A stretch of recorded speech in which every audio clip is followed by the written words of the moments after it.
Good morning. Good morning from where I sit on the west coast of Northern California. It's 9:20 a.m. on Friday, January 14th, 2022. So I welcome wherever you are, whether you are watching, whether you're joining me live, and if it's morning or afternoon or evening where you are, or if you're coming back for the replay. And again, whether it's morning, afternoon, evening, a day later in the day, a year later, I welcome you into this space wherever you are. And I want to talk about sort of this paradox that is not really a paradox, authenticity and success, which I believe is just really important. These are topics that I talk about, think about, teach about a lot. And I believe they're important all the time, but it's really important to create some of this space, as we begin a new calendar year. And what is it that we're looking towards? What is it we're creating? What are the visions we created? Did we already sort of fail at creating a vision? Like, did we not do it yet? And like, oh, fuck, we're midway through January. Or, have intentions and not keep them. And so looking at like, what is this interplay is probably a better word, not paradox. What is this interplay between what we might call success, which again, I think we have to define for ourselves. It's one of the really important pieces here. But we could call it success, we could call it happiness, we could call it creating or living a life that we love. And, one of these pieces is sort of like, I considered calling this something about like, our authenticity and success, anesthetic, like, are they, can they exist together? And it was kind of tongue in cheek. Because the truth is, even if you saw this, what did I say? Authenticity, success, and the middle way, which for me, I guess I'll just name the middle way, which has been a piece of my life, my whole life, because I was born and raised into a Zen Buddhist community. And in Zen Buddhism, like that's a really, the both and the and, the oneness and the duality, the know this, and also no extinction of this, and so this idea of the middle way. What is it actually to hold, what we sort of culturally now call the both and, or what is it to be able to hold more than one truth at the same time? And the thing is that I think probably most of you, most of us, most people in this day and age would not say that authenticity and success are at odds with each other. We sort of know, right? We know at a cognitive level, we all know better. We've all learned better. Sort of, we're on this side. We know actually that authenticity is the path to success. And yet,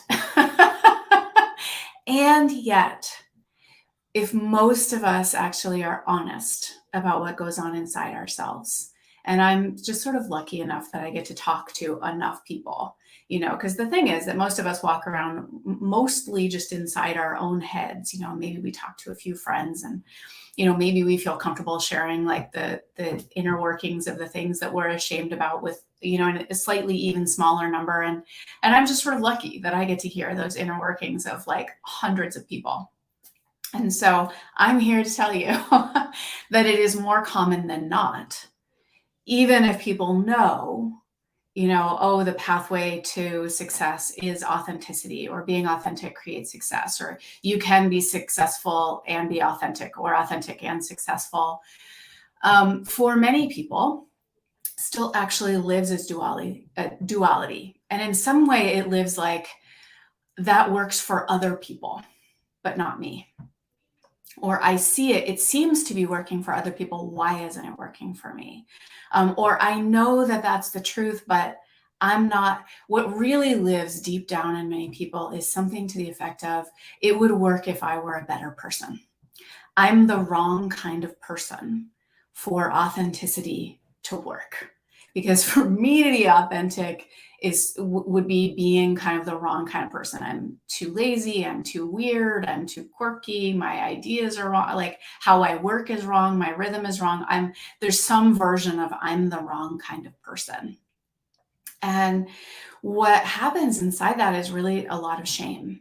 And that's the part that most people don't want to share. We can have these high level conversations around like just be yourself and authenticity and and we understand that and believe it to be true, and we might even say it to other people and really believe it when we say it. And somehow for our own selves, there's often like, yeah, but if I could just fix this part, then I would be a better person, and then authenticity would work for me, because then it would be this better version of me being authentic, and that's what would create success, or that's when I would be happy, or then I would be able to have I would be able to be authentic and create and live a life I love.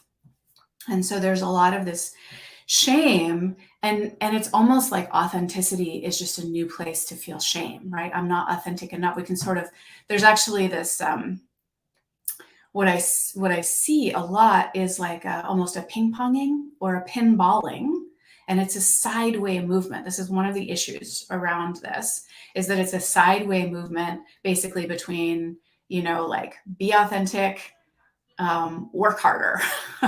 No, wait, be authentic, or rest more, work harder, more structure, more flow. There's sort of this, and it goes like, wait, which one is right? Which one is right?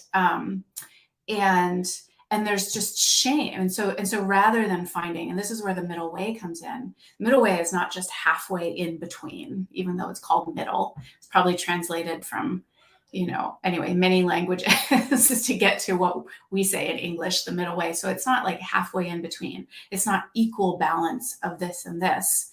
And it's not a straight line. So what we miss when we're pinballing like this, number one, is what is our own winding path. And sometimes there are these straight parts of it, just like when you're driving or on a hike, right? There's these beautiful, like really clear, and then there's these winding, and then there's some switchbacks, and then it goes up, and then it goes down. And what is actually our winding path, and what is truly required and called for from this particular individual, this one sitting in my seat, and that one sitting in your seat.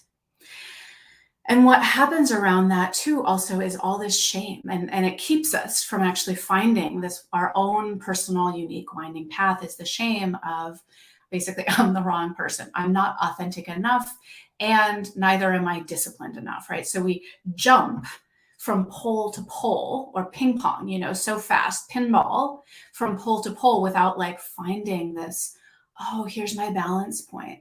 Or here's where I need to go today, and this moment, at this stage of my business, in this part of my life.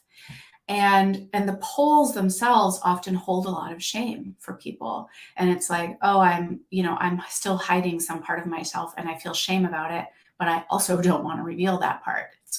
And then also, or sort of, maybe going more into the side of like my authentic flow, but it not working how we want it to. And then, pinballing back to, now I need to shame myself, or I feel shame about, and I'm judging myself because I'm not structured enough. I'm not rigid enough. I couldn't post on social media with enough regularly. My morning routine sucks. I'm not doing the morning routine of successful people well enough. And also, if I was the right kind of person, that morning routine would come authentically, right? So there's like, they hold each other's shame when we think and feel about it in this way. And part of what I wanted to come on here today is basically say, this way of thinking and feeling is really normal. So I think a lot of us actually have this inside, and we're like, but we can't, even this part is part we can't reveal, because everybody knows authenticity is the best and flow, and we should be resting more. And, we should be able to like bliss, masturbate, self-care our way, prance around in our underpants to seven figures, right? Isn't that what they say? Like, and if we just follow our bliss, so clearly I'm following my bliss wrong because it's not working.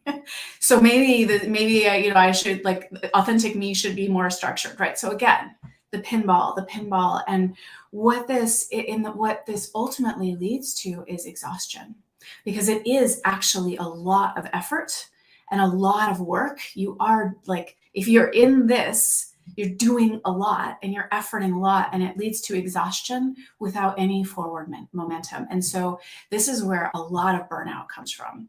Certainly people experience burnout, and are sort of like, I have $1 million, but I'm also have adrenal fatigue and can't get out of bed, or I'm completely despondent and have no hope. But there's a lot of like, I'm kind of successful, but I also not really living the life I want, and I'm exhausted. Like, what the fuck? And a lot of that is because of this sort of, I'm going to put too much, of each of these in quotes, like too much authenticity. I mean, you can't really have that, but I'll get to this other point. Like, part of that is a misunderstanding around authenticity, but sort of, it should be all flow, right? So that's too much, right? Could we ever have too much flow? No, but the idea that it should be all flow or all ease or all bliss or all, like this is sort of a way over to this side. And then when that doesn't create what we're hoping, or what people have sold us on that it should create, ping-ponging over to like, I need more structure and more rigidity, and it gets very, very tight. And, and I should schedule every part of my day, and I should be on social media. The experts say, 3 times a week at this time of the day. And so it's like a lot of this, and then it's just exhaustion. Just exhaustion without, again, like what I would call real. And I'm just going to go with forward movement at this time, even though I don't think we always need to be moving forward. Sometimes we truly do want to step to the side or step back, or, it can be a dance. We can do a little do-si-do, and that can actually be part of the dance for real. But we're not having genuine movement, and yet we have exhaustion. And that's where a lot of like real burnout and hopelessness comes from. So, again, at its core is really this piece of, I need to be a different kind of person. I need to be the kind of person. I mean, in some way it all does lead towards like, I want to be authentic, but I want my structure to come from authenticity. Therefore, I need to be a different kind of person who loves structure, or I need to be a different kind of person who loves marketing, or I need to be a different kind of person, that so that I can do the things that I'm supposed to be doing, but they'll be authentic. And what I really want to say is, and this is just how I work in all my containers with everybody that I work with, is that, I mean, not only do you not need to be a different kind of person, you kind of can't be a different kind of person. We do change, we do evolve, we do learn and grow and expand and transform. I'm not here to say like we don't transform or change, but the being that we are every step of the way is the being that we are. So part of it is just about honesty. Who is the being that I am? And how do I work with the being that I am towards that which I truly desire? So there's honesty on both sides. There's like a real honesty about not boxing myself in like, well, I'm just not that kind of person. This bridges to what I believe is a misunderstanding around authenticity, which is like anything that doesn't feel, quote, in flow is not authentic, or anything that doesn't, quote, feel good or, quote, easy is not authentic. Or if it, quote, feels hard, it's not authentic. Or just, I'm not that kind of person. I believe there's a real difference between this is my authentic expression. This is who I truly am. This is bringing, from the depths of me forward. This is my willingness to speak about what matters to me, what I believe is good and right and just and holy, and what I value and what matters in the world, and not shy away from what I believe in, or show up or make myself like I need to look like this, or I can't look like this. There's a difference between, you know, like what I would call true authenticity, and then these ideas that we make about ourselves, which is like, I'm just not good at marketing, or I'm not the kind of person who can dot dot dot. That who we are, like working with, you don't need to be a different person, but the being that, how does the being that I am share about the work that I do? How does the being that I am move forward towards the kind of relationship that I desire? How does that, so it's working together. How do I work with the being that I am towards that which I truly desire? And sometimes there does need to be honesty about, again, if I'm like, I really am a morning person and I am not a night person. Does that mean I can never stay up late? Like, well, I guess I just can't lead workshops that go past 7 p.m. Maybe you make a genuine choice. Like, this is the container I work in, and we start at 5 a.m. and we go till 7 p.m. That's possible. Or we go, oh, I know the being I am, this is hard for her. And so this is how I then create structure around what this being might need when I go into, leading a 2, 3, 4 day retreat or intensive where we work, where some of the work that I want to do will happen at night, or I want to do a training with someone where some of the work we do will happen at night. And this is how I'm, rather than like, I just should do that, or it's good for me, or well, I can't do that, is how am I now going to be honest about the being that I am, and what this being needs, and what structure needs to be in place, and how I can support her, and what help she might need, and how, what are all these pieces in order to do the things that she wants to do, to live in the way she wants to live, to express in the way she wants to express, to create, to offer the work in the world that she most deeply wants to offer into the world.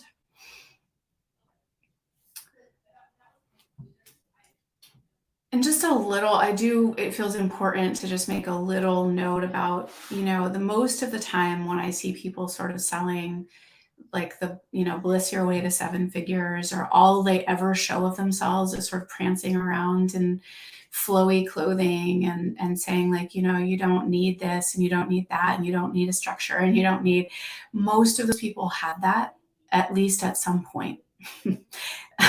It's a complaint I used to have about spiritual teachers more. Like, I remember going to a talk by Adyashanti, who I love, with my parents, and the whole talk was sort of about like, you don't need a boat to cross the river to enlightenment. Like, it already is right here. And I'm like, but he used a boat, like this dude meditated his ass off, and all of these practices and processes that then in the state of realization realized I don't need that. He used them to get to the realization of that. And that is true about most people who've achieved whatever you might say is success in the business realm, in the financial realm, in the offering one's work realm, in the relational realm, in this. It's the sure like, oh, it's all right here, just be authentic. Like, there are practices and processes and structures that, is to the best of my ability, every single person I've come into contact with has actually used those practices, processes, structures, support systems, in order to get to a place where they can say, and now,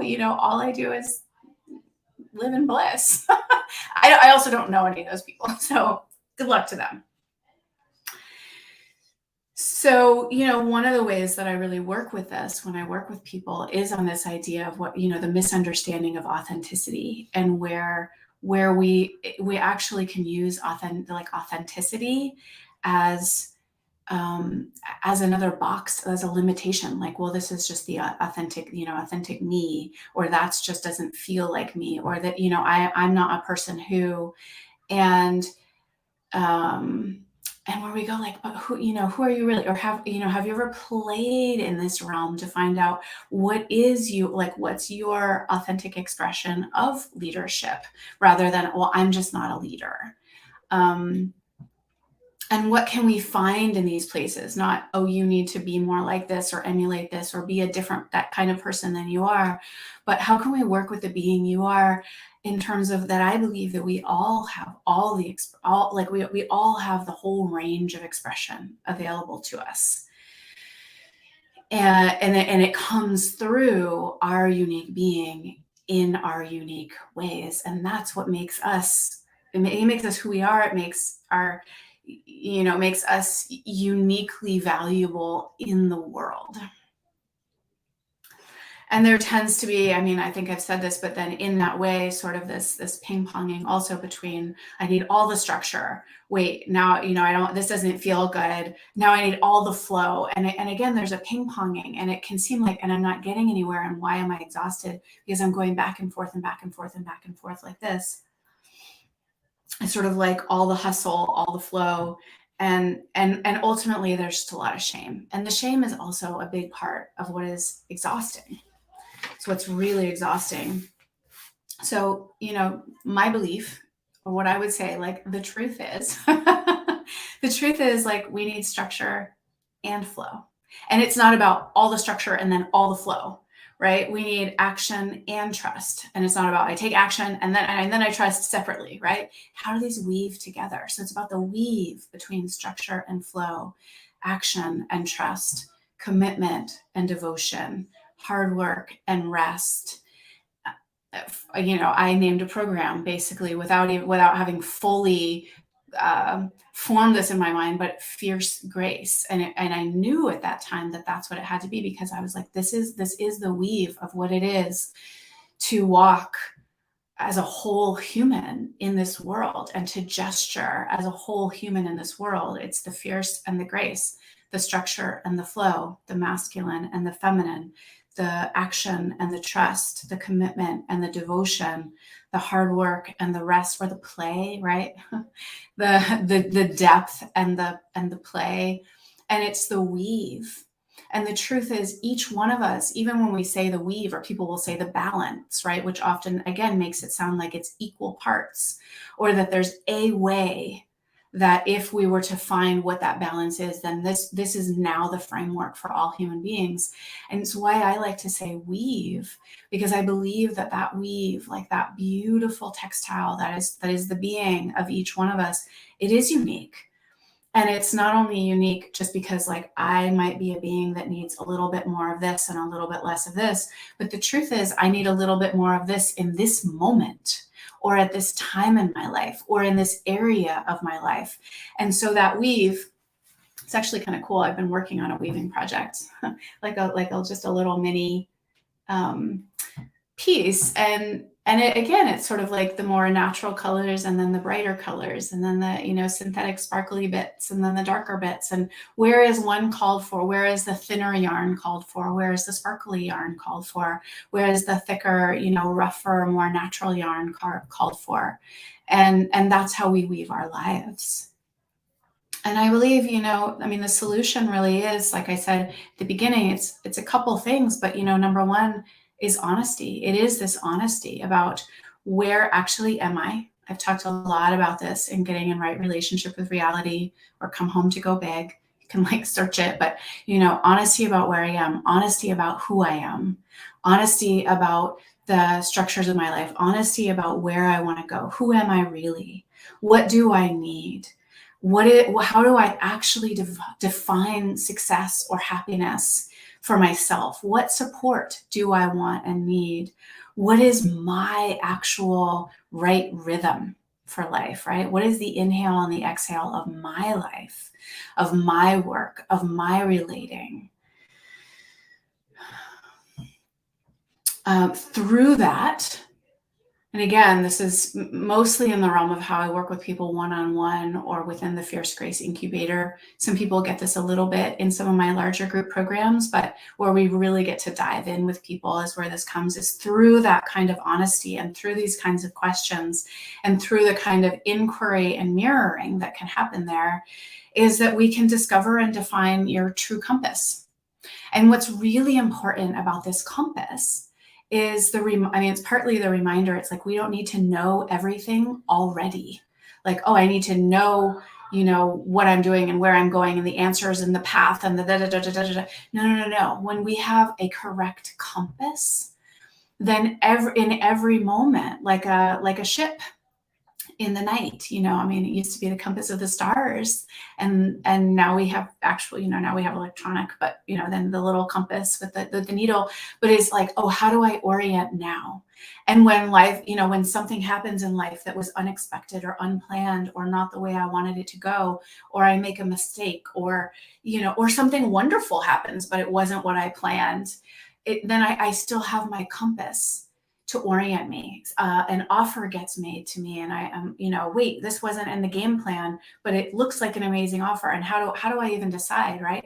First is this place of honesty. Second is, I have my compass that I can orient, right? Is this in line with where my true north is at this time in my life? So the importance of discovering and defining our own compass and how to use it. And then the other is really experimentation. And this is one of those challenges, again, when we're ping-ponging back and forth, is sort of like, this is the right way. This is the right way. Do that. No, now I'm going to do it like this and it's going to work. No. This is this. And so it's constantly trying to discover the right way. And then if it doesn't work, it's a failure, right? And throwing it out rather than, oh, I have curiosity about not only like these poles, but I have curiosity about the winding path, about the weave. And then I have an experiment. So if this is what this is what I'm curious about, and this is what's going on in my life right now, and this is where I think I want to go, and this is how I think my compass is oriented, and I'm going to try it like this. And that becomes then, what did I do? What decisions did I make, and what happened? Not did it succeed or did it fail? What did I want to have happen, and what happened? In all, like in its fullness, not just there are some specifics in there, but not just in the minutia, but in the fullness. Like, well, I wanted to make this much money and I made this much money, but also I learned this and I connected to this person, and that this is the fullness of actually, I don't know what we call that, but when there is an experiment, like a debrief of an experiment. So one of the reasons that I do, and it doesn't have to be with me, but one of the reasons that I do encourage people to have a mentor or a coach. So one of the reasons that I truly love my Fierce Grace Incubator container is because it's not just me. I hold the space, but there's then 11 other, right? But that you have this beautiful group of other people who are on this path, discovering in the same way. And so one of the things that's wonderful when we're experimenting is a safe space. And honestly, our own minds are not always the safest space, or just to be like the ping-ponging that goes on inside our own minds and hearts and thoughts and emotions and beings is not always, first of all, the most correct mirroring of what's actually going on. And when we have, if you have just a mentor, like hopefully that's beautiful, correct mirroring. But one of the beauties of being in that kind of a small group setting is that you get like that 360-degree mirroring of people who love you and want your success. And they can say, oh, I see this. It's not, this is the truth, right? But I see this. And someone else will say, oh, yes, and I see this. And someone also say, oh, yes, and I see this. And in that way, it's kind of like, oh, I'm getting this, and then there's what do I also feel, see, and know sitting in my space in the center. And so in that way, it creates like an actual, a fuller kind of debrief about where actually am I? What do I actually want? What have I actually accomplished? What was my experiment? What did actually happen? What did I do? What did I learn? What did I achieve? And it's within that kind of, and what I mean by safe is not that there's no risks, that you're never challenged, that nobody ever says like, hey, I just said to a client recently, I was like, I don't think this is a problem, but I want a name for you. I heard this, 6 months ago, and I'm hearing this now. And there's resonance there in a way that I would be remiss if I just skipped over that. I'm seeing a pattern, right? So safe space doesn't mean we never challenge, we never question, we never, invite for risks, but it's the loving gaze, the loving, compassionate witnessing of people who want the best for you. And inside this kind of space, like, we have more space to make experiments and potentially make mistakes. And sometimes I have a mentor who one time called it like her $100,000 spaghetti toss. Like, she was like, I wonder what happened if I did this and made $100,000. So risks and experiments and that can be wildly successful. And sometimes that's where we really need to be held, actually, is like when we have more success than we thought we could have, can be one of the places where we then self-sabotage or go back into habit pattern, or, I call it homeostasis. What is it?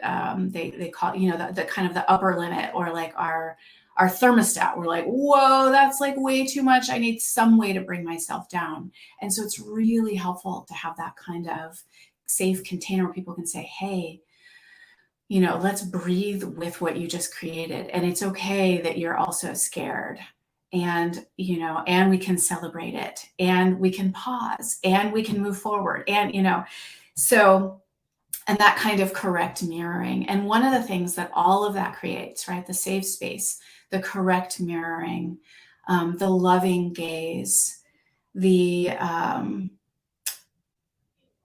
that it allows shame to be dispelled. It's like, it's the way that shame, it really, it's kind of like when the light is shined on it, but like, it's like a soft light, it's not like the interrogation light over the table, it's not more, and then shame goes and hides in the shadows where it's just going to come out and, bite your ass later. It's like mist that dissipates in the sunlight, actually, in this kind of a space. It's not that shame never arises or doesn't exist at all, but it's sort of like it's allowed to be seen and felt and witnessed in a way that allows it to dissipate, like like mist on a meadow as the sun comes in. Whew. So that's a lot, and I hope it was helpful. And if you have any questions or shares or reflections or inquiries, I welcome them in the comments, or private message me if it feels too tender, or feels personal in some way. I hope you have a wonderful rest of your day or evening, depending on where you are in space and time. Ciao.